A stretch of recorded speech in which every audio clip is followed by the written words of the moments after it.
Hi, my dear students. Now we are going to start with foundation course, semester 3 of, uh, semester 3. Here what we are going to discuss is the various types of violation of rights that women faces in our country. Though we speak a lot about gender equality, women empowerment, and so on, but in reality, every society women face number of problems. Let us discuss the human rights violation of women. No doubt, Constitution of India and the Foundation Fathers of Indian Constitution has provided number of safeguards to protect the women.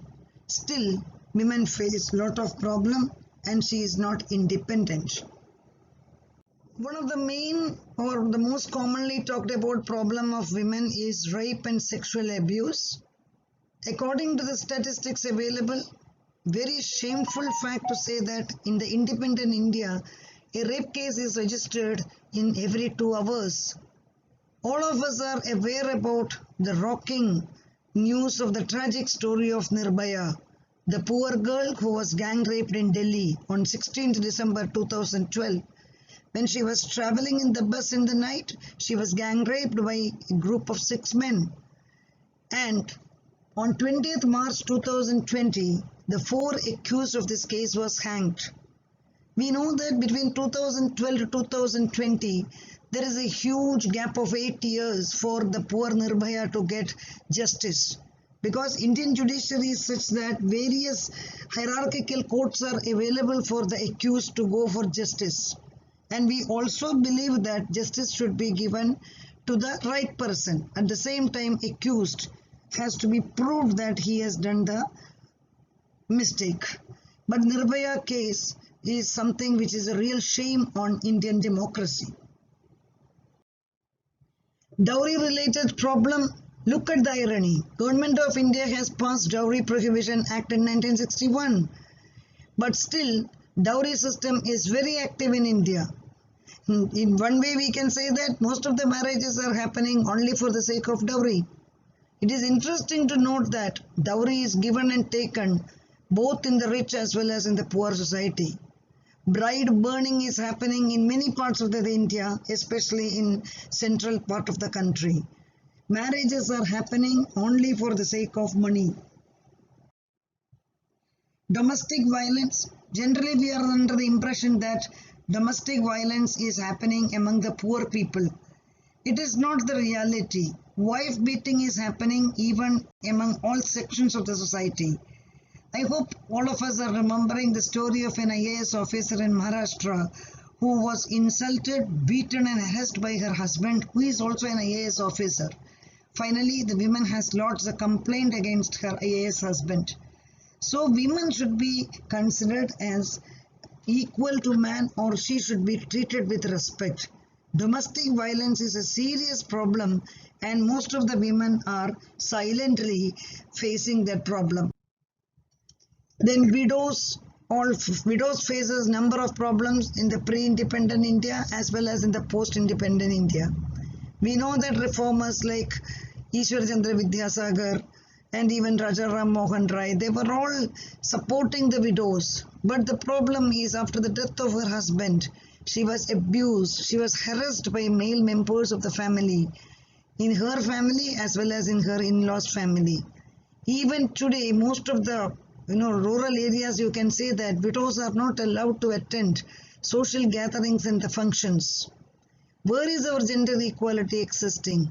Widow remarriage, even today people look at that concept with a different angle. So we are not ready to change ourselves. Our mindset is very rigid as far as women are concerned. Sexual harassment at the workplace. This exists in all types of workplace, including educational institutions. You are very well aware educational institution is a center of learning. So in that center also this type of problems are existing means something which is very shameful for us. Unlike in West India, most of the women do not complain against the sexual harassment. You know the reason for that? There is the fear of negative publicity and the long complicated court procedure and the lack of evidences. Because we know that in the Indian system, judiciary takes a long time to give the judgment. It is not the fault of the judicial system as such. It is because of the number of increasing cases in each and every level of court.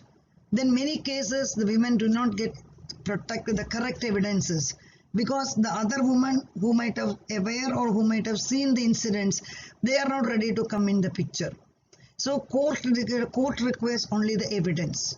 And again, society is very capable of publicizing this negative publicity. Even social media also play a great extent. So because of all this reason, women silently bear the harassment.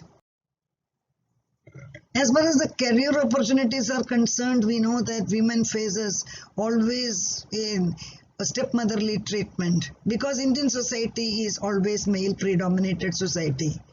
And there are so many male who are not even ready to accept the female as their boss.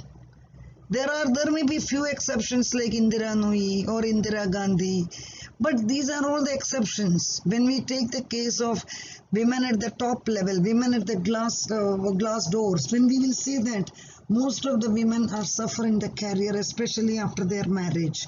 When they are having the children, they have to sacrifice their career in order to give attention to the children. So they may be working, but they are not able to make advancement in the career. Women trafficking is an organized crime in India. Students, you know what is women trafficking? Women are bought and sold like other commodity. It's a type of slavery on women. Trafficking takes place for commercial sex exploitation and even for begging. And nowadays very common or very highly lucrative business is organ transplant. The young girls and women, they are lured with various types of promises and they are sexually exploited. And even organ transplant, like kidney, liver, for all the transplant, they are seeking the donors. So this type of women become easy target for them.